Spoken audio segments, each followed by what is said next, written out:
$250. Yep, I said it, $250. That's how much the phone is in front of me currently. And if you're not familiar, this is the Moto Edge of 2024 and what is considered to be the mid-range phone from Motorola's lineup. Granted, it is a last year model, but it's still pretty good.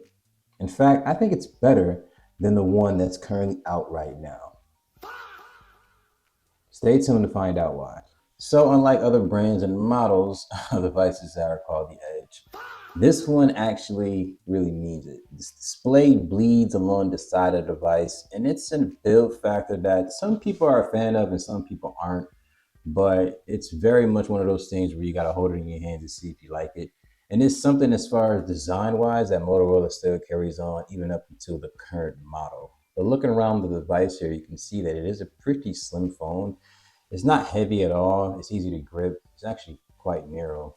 The buttons are nice and clicky. It feels very premium. So as far as the build quality, I give them an A for that.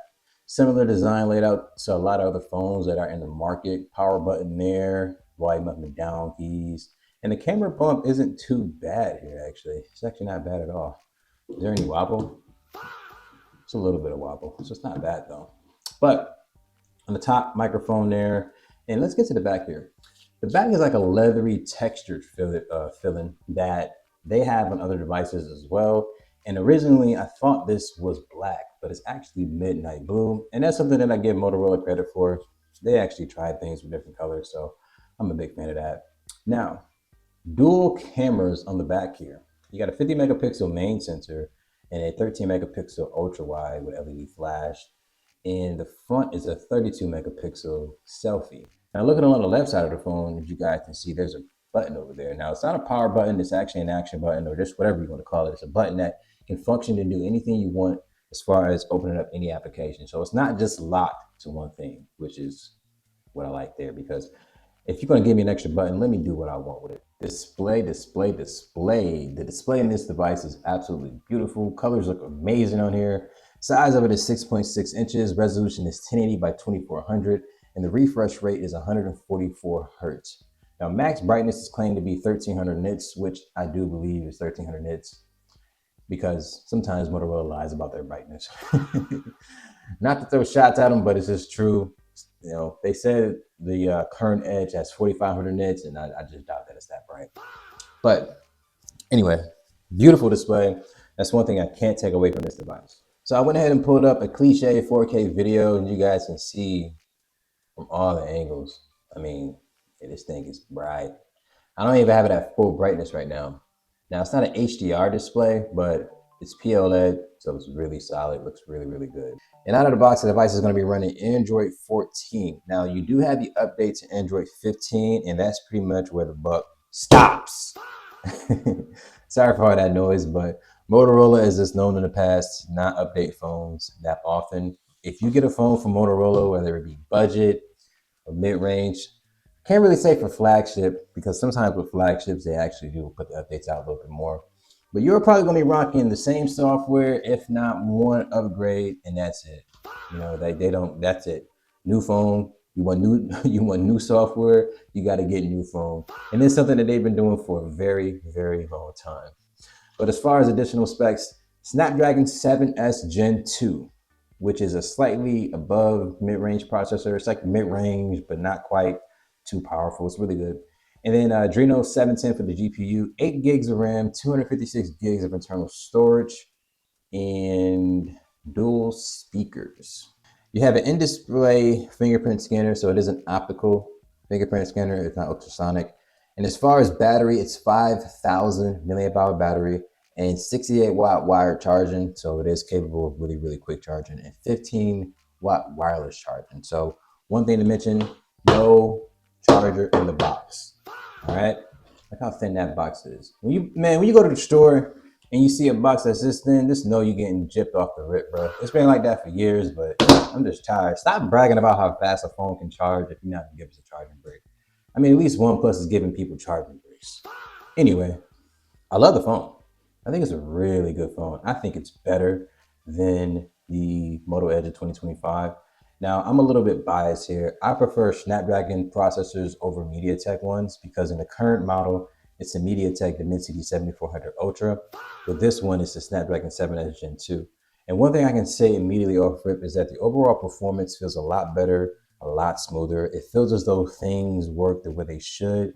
There's not too much stuttery, and you actually get a higher refresh rate. So when you consider all the things you're getting based on the money you're spending, this one is definitely the better option. But the one thing I do want you guys to consider is support.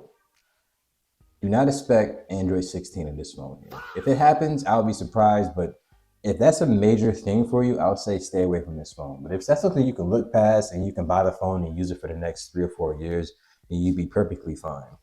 Now, when it comes to battery life in this device, you are pushing 144 hertz, and I've been running that the entire time and had full brightness, well, at least about 50. If I'm using the phone more, so likely I'm at about 50%. And I'm watching the YouTube videos, I'm replying to comments on here on the channel, I'm replying to emails. I'm doing the things that I would normally do on my device, and the phone is just lasting no issues. Gaming on it feels really smooth as well. It's just something about a Snapdragon I feel like gets an impact. The phone just runs better. Now, I don't want to completely just take a shit all over MediaTek because I think their processors can be good in some aspects. For one, I have not used the flagship processors from them, so I know performance can be that much better and that much of a different experience. But from my experience, I can speak from that. Certain games just do not play as well. Cameras actually perform pretty well on this device as well too. I think the cameras, maybe it's just me and my bias, I think they actually look a little bit better on the Moto Edge 24. Well, that's no surprise at all. My eye test is tripping on me, but I think it's better on this phone. Like if I take a picture of this here, now this is well lit here, so it's like, it's kind of like one of those things. It's like, all right, bro, and you in a well lit environment. But detail comes out pretty well. Processing is not as overbearing as it is on the Moto Edge 25.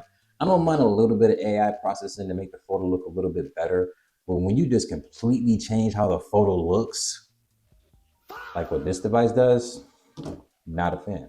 I'm just not a fan. And then of course you have that wide angle camera. Now resolution, max resolution is 4K 30 frames per second. And you can also do the same thing on the front cam. It is 4K 30 frames per second as well for video. So yeah, looks pretty good. Solid phone, solid cameras, solid battery life, and overall a good option for the money. And just to show you guys real quick, Snapdragon 7S Gen 2, that is what's currently running in this device. Octa-core chipset, Adreno 710 for the GPU. And then as far as Geekbench, now Geekbench is one of those things where it's like a hit or miss for me. Sometimes I'm really like looking at it and being like, it don't really matter. But then sometimes I look at it and I'm like, okay, wait a minute, this matters. You want how much for this phone and it's doing this? This is the single core performance for the Snapdragon 7S Gen 2. And this is the multi-core performance. So you're looking at 1017 single core and 2901 multi-core. Now, when you switch it over to a 2.2 benchmark, you got solid numbers as well too. You're looking at 818,000. So I'll give them a pass slightly on this here because it is considered to be more of a more premium processor than the 6 series compared to the one that's in the G Stylus here. But for this phone, okay, I can't wait to compare these two. To be the price that it is and the way it performs, this number right here, this phone doesn't have it. And these numbers right here, this phone isn't close to that. But it's the updated model. That's something that I just don't understand. But in the comment section below, let me know, how do you feel about the Moto Edge of 2024? Do you currently have one? Do you think it's worth the money? Or should you just go ahead and get the 25 version? Be sure to like this video, subscribe to the channel, and share this with your family and friends. And I'll see you guys in the next one. Peace.